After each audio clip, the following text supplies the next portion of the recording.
மாறனுக்கு வீரா கொடுத்த அன்பு பரிசு. மாறனுக்கு அவங்க அப்பா பயங்கரமாக ஐடியாலாம் கொடுத்து டயலாக்லாம் ரெடி பண்ணி எழுதி கொடுத்து இதை வீரா கிட்ட போய் சொல்லுன்னு அனுப்பி வைக்க வீராவை பார்க்க போறாரு மாறன். வெளியில் அவங்க அப்பா வெயிட் பண்ணிட்டு இருக்காரு. என்ன சத்தத்தையே காணோமே அப்படின்னு.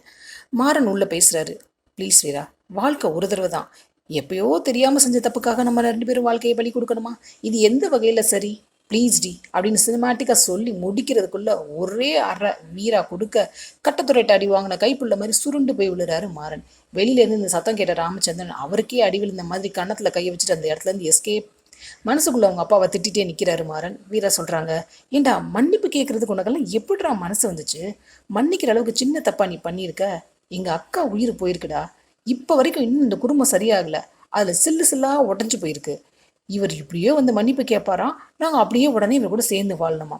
மரியாதை அங்கேருந்து போயிடு அப்படின்னு வீரா திட்ட மனசுக்குள்ளேயே மாறின அவங்க அப்பாவை, யோ தகப்பா, என்ன வேலை பார்த்து வச்சிருக்க தெரியுமா நீ? இப்போ உனக்கு சந்தோஷம் தானே?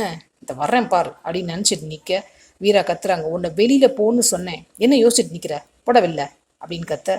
அப்பாவால் வீராவிடமிருந்து நல்ல பரிசு கிடைச்சிருக்கு அப்படின்னு நொந்து வெளியில் போகிறாரு மாறன். வீராவுக்கு உண்மை எப்போ தெரிய வரும்? வெயிட் பண்ணி பார்ப்போம். சீரியல் அப்டேட்ஸ்க்கு எங்கள் சேனலை சப்ஸ்கிரைப் பண்ணுங்கள். மீண்டும் அடுத்த அப்டேட்டில் சந்திப்போம்.